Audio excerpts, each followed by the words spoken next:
pour évacuer les civils et les blessés de la ville de Ras Al-Ain, encerclée par les forces turques qui ont lancé une offensive aux forces kurdes dans le nord-est de la Syrie. Ces dernières ont réclamé, ce jeudi, un couloir humanitaire.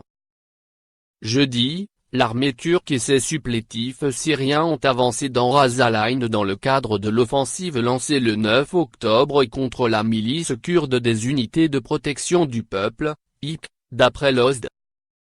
Des bombardements ont touché et endommagé un hôpital de cette ville située près de la frontière turque, selon les forces kurdes et l'Observatoire syrien des droits de l'homme, OSD.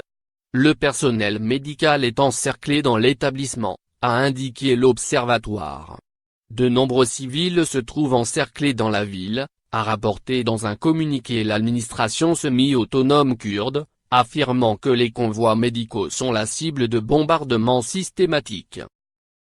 Elle réclame une intervention de la communauté internationale pour ouvrir un couloir humanitaire sécurisé afin d'évacuer les civils et les blessés civils. L'appel est adressé à la coalition internationale emmenée par Washington, partenaire des forces kurdes dans la lutte contre le groupe État islamique, mais aussi à la Russie, alliée du régime de Bachar al-Assad.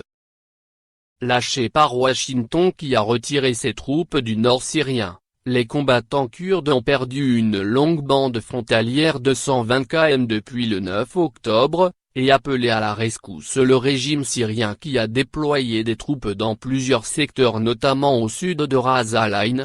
Selon lui, les forces kurdes se trouvent notamment dans l'hôpital et dans le stade de Ras Al-Ain.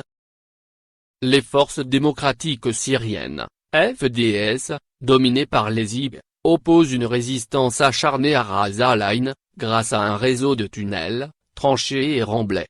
L'offensive turque a fait depuis le 9 octobre au moins 72 morts parmi les civils et 203 parmi les combattants des FDS, selon un dernier bilan de l'OSD. La Turquie a fait état de la mort de 6 soldats turcs en Syrie et de 20 civils tués dans les villes frontalières selon elle par des tirs des combattants kurdes syriens. En outre, 171 membres des forces supplétives syriennes ont été tués, selon l'OSD.